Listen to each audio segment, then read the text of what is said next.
Hello दोस्तों, आप सभी का स्वागत है हमारे चैनल शाश्वत सीजीपीएससी सीजी पापा में।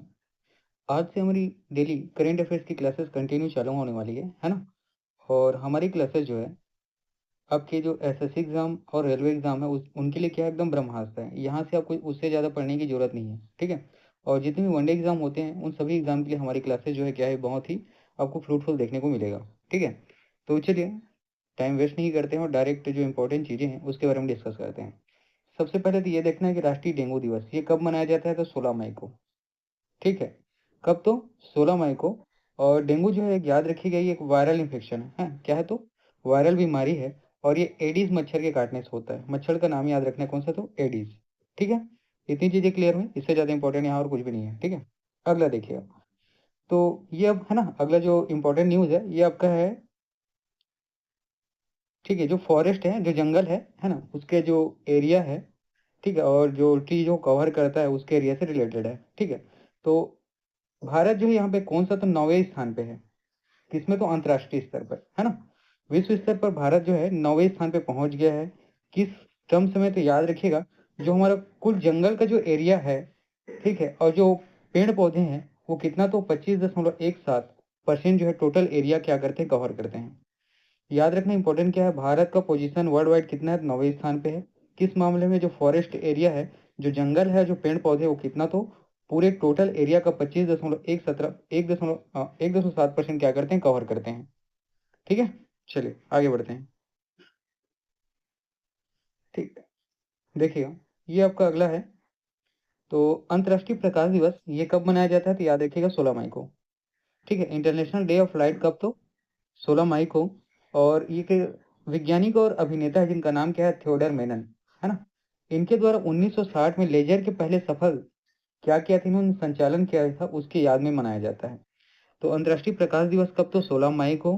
किसकी याद में मनाया जाता है, तो थियोडर मेनन। और इनका काम क्या था, तो लेजर का संचालन करना, पहला सफल संचालन करना, ठीक।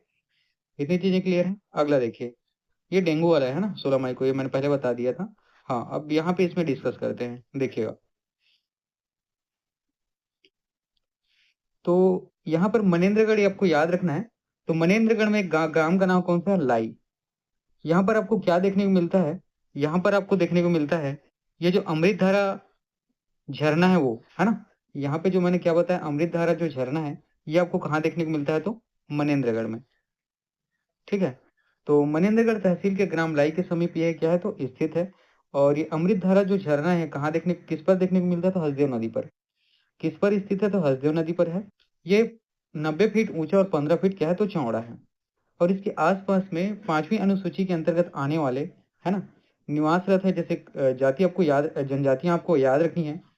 पंडो, गोंड, बैगा और चेरवा जनजाति यहाँ क्या करती है, तो निवास करती है। कहाँ, तो याद रखिएगा मनेन्द्रगढ़ में, है ना। तो इतनी सारी चीजें ही यहाँ पे इंपॉर्टेंट है, ठीक। चलिए आगे बढ़ते हैं। हाँ जी, तो यहाँ पर देखिएगा, जो मिजोरम के रिटायर्ड जनरल जी हैं, है ना, राज्यपाल हैं जो जनरल थे, विजय कुमार सिंह जी, इनका कहना है कि नीट का पेपर लीक हो सकता है, लेकिन सेना का पेपर कभी क्या होता है, लीक नहीं होता है ना। चाहे एयरफोर्स का हो या किसी भी अदर जो है ना, फोर्सेस का हो।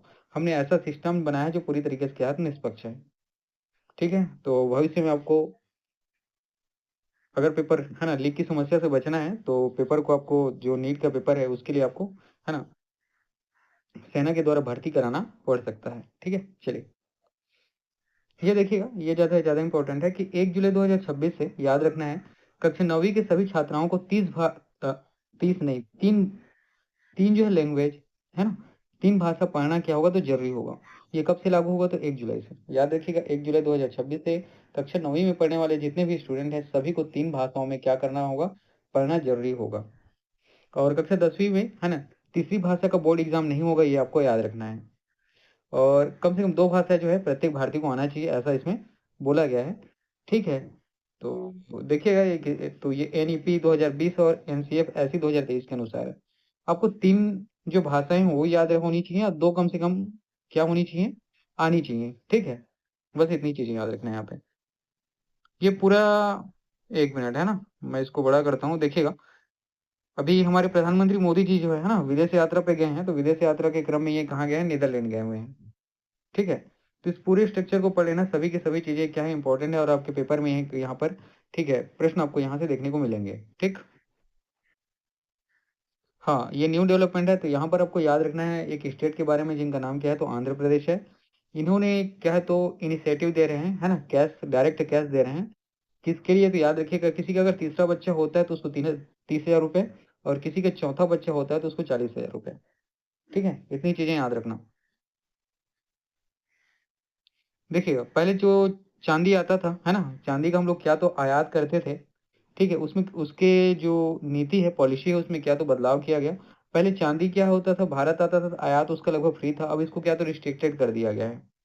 ठीक है, और ये तब तत्काल प्रभाव से लागू है। ऐसा प्रश्न आपसे पूछा जा सकता है कि, है ना, किस पदार्थ के आयात पर, है ना, किस पदार्थ के आयात पर मई के महीने में सरकार के द्वारा रिस्ट्रिक्शन लगाया गया या रिस्ट्रिक्टेड वर्ग में डाला गया, तो याद रखना है आपको, चांदी है ना, कौन सा मेटल के। अब यहाँ पे ये चीजें इंपॉर्टेंट है यहाँ पे। तो सुपरफूड स्वीटर के नाम से कौन सा जाना जाता है, तो याद रखिएगा गुड़। कौन सा, तो गुड़।